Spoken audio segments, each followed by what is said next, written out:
Hello സുഹൃത്തുക്കളെ, നമസ്കാരം. നമ്മൾ ഇന്നുള്ളത് പാച്ചല്ലൂരിലെ സംസം ഹോട്ടലിലാണ്. ഇതടുത്ത് അവിടുത്തെ ഫുൾ ചിക്കനുമാണ്, പൊറോട്ടയാണ് ഇവിടുത്തെ സ്പെഷ്യലാണ്.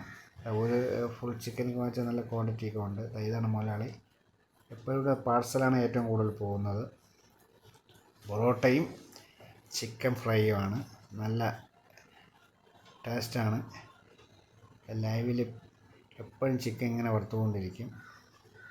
നല്ല ക്വാണ്ടിറ്റി ഉണ്ട്. ഒരു ഫുള്ളൊക്കെ വാങ്ങിച്ചു കഴിഞ്ഞാൽ 5 പീസാണ്. ഒരു ഫുള്ള് വാങ്ങിച്ചു കഴിഞ്ഞാൽ 2 പേർക്ക് എന്തായാലും കഴിക്കാൻ പറ്റിയ ഒരു ക്വാണ്ടിറ്റിയോട് കൂടിയാണ് അവർ നടക്കുന്നത്. പാർസലാണ് ഏറ്റവും കൂടുതൽ പോകുന്നത്. എപ്പോൾ ലൈവിൽ എപ്പോഴും ചിക്കൻ ഇങ്ങനെ വറുത്തുകൊണ്ടിരിക്കും. അപ്പോൾ കട വരുന്നത് പാച്ചല്ലൂർ പള്ളി കഴിഞ്ഞിട്ടാണ്. Zamzam hotel and catering. ഇതിൻ്റെ ഓപ്പോസിറ്റായിട്ട് സ്റ്റീൽ കടയൊക്കെ ഉണ്ട്. സ്ക്രീനിലെ നമ്പറൊക്കെ ഉണ്ട്. അത്യാവശ്യം ഉണ്ടെങ്കിൽ വിളിക്കുകയൊക്കെ ചെയ്യാം.